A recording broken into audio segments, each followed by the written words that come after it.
Welcome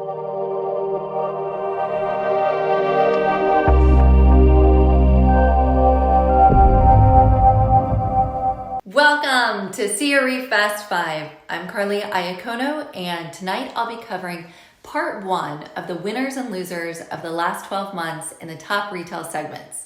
2020 was obviously unprecedented: a pandemic, natural disasters, civil unrest, high unemployment, and yet a record stock market.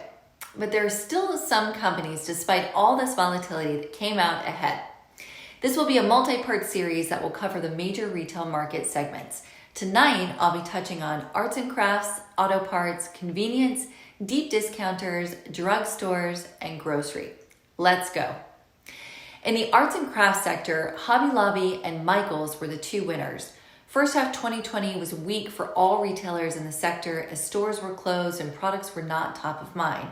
However, the second half of the year brought a strong rebound as the top companies quickly pivoted to online ordering and curbside pickup to capture consumers' demand for things like fabric to make masks and arts and crafts supplies for all those new stay-at-home hobbies.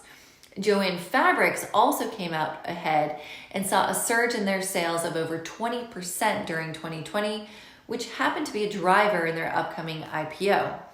But the longevity of this growth remains a question mark across the board. In the auto parts sector, the COVID-related stay-at-home requirements reduced total miles driven by 10%. Kind of surprised it's not more. But consumers remain attached to their vehicles, and there were more cars on the road in 2020 than 2019, about 280 million, up from 278 million. Interestingly, the average age of vehicles on the road is now 11.9 years, which is an all-time high and bodes well for the demand for aftermarket parts. The winners in this category were AutoZone and O'Reilly Automotive. Year-over-year sales for AutoZone were up 12.9%, and O'Reilly was up almost 15%. Both opened roughly 150 new stores despite the pandemic. In the convenience sector, 7-Eleven was the big winner, adding over 3,900 new stores through the Speedway acquisition. They're aiming for 20,000 stores in the US, and they now have about 14,000 for reference. They want to increase their proportion of stores that sell fuel, so I'd keep an eye out for further acquisitions in this space. Moving on to deep discounters, this category performed especially well in 2020 because most were considered essential and were allowed to stay open. Couple that with a low price point and an efficient shopping experience, and the result is strong store sales across the board, which is exactly what we saw from the top leader, Dollar General, with year-to-date sales growth of over 23%.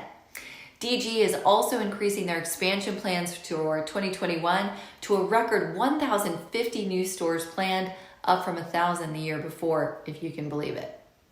In the drugstore space, both CVS and Walgreens got a boost last year with sales growth of 4.9 and 5.7% respectively. Expansion, though, on new locations has slowed significantly, with CVS being the only chain to do new builds. Rite Aid also had positive sales growth to the tune of 11.9%. However, the future of the company remains uncertain as they have ongoing margin pressure and really a less innovative business strategy. Last but not least for today, let's run through the grocery segment.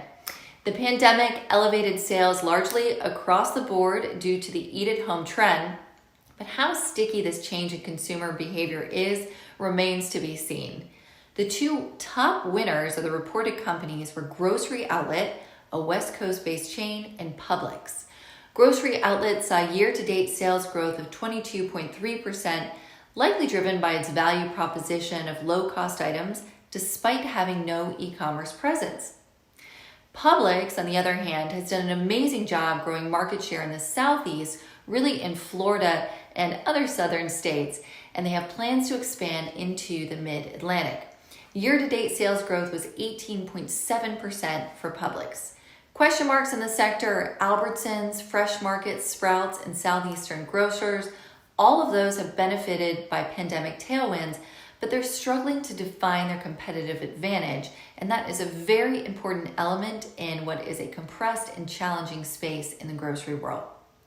Join me next week as I cover additional market segments such as gyms, home improvement, dining, and more.